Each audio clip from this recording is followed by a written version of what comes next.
तो प्यारे बच्चों, आज हम आपको गुणा की दो अवधारणाएं बताएंगे। मैंने यहाँ पहले से लिख रखा है, मैं आपको पहले गुणा सिखा सका हूँ, लेकिन इसमें नई चीज आई है हमारी कि जब किसी संख्या को हम 1 से गुणा करेंगे तो उसका गुणनफल हमेशा कितना आता है, वही संख्या आएगी। ठीक है, आगे एक और पॉइंट था इसमें, अगर कोई संख्या है हमारे पास, अगर हम उसमें 0 का गुणा करेंगे तो उसका गुणनफल कितना आएगा, हमेशा 0 आएगा। ठीक है, तो इसी तरह से हम इन दोनों कंसेप्टों पर कुछ सवाल करेंगे और देखते हैं इनका आंसर क्या आएगा। चलो, तो यहाँ एक से गुणा हो रहा है इन संख्याओं में, तो हमने बताया था कि वही संख्या होती है जिसका हम गुणा करते हैं उसमें। तो हमने इसका गुणा किया, इसमें तो यही वाली संख्या रिपीट हो जाएगी, है ना, 2763। ठीक है, ये आंसर आ गया पहले का।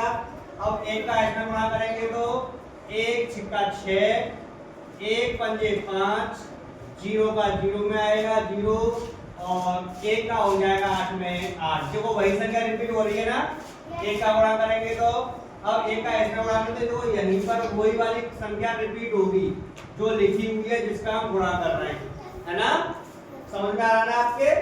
अब देखो 0 कंसेप्ट है, 0 वाला, तो मैंने यहाँ लिखा है किसी संख्या, यानी ये वाली संख्या हो गई, और 0 यानी 0, इसका हम इन दोनों का गुणा करेंगे तो कितना गुणनफल आएगा, 0 आएगा, हमेशा 0। तो यहाँ बस लिख देंगे 0, इसका आंसर आ गया 0। ऐसे ही यहाँ पर हम 0 का गुणा करेंगे तो उत्तर कितना आएगा, 0।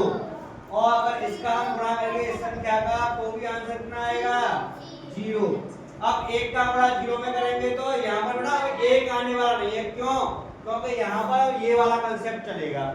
हमने बताया चाहे संख्या कितनी भी बड़ी हो, है ना, कितनी बड़ी हो, अगर हमें गुणा 0 से करना है तो आंसर कितना आएगा, 0।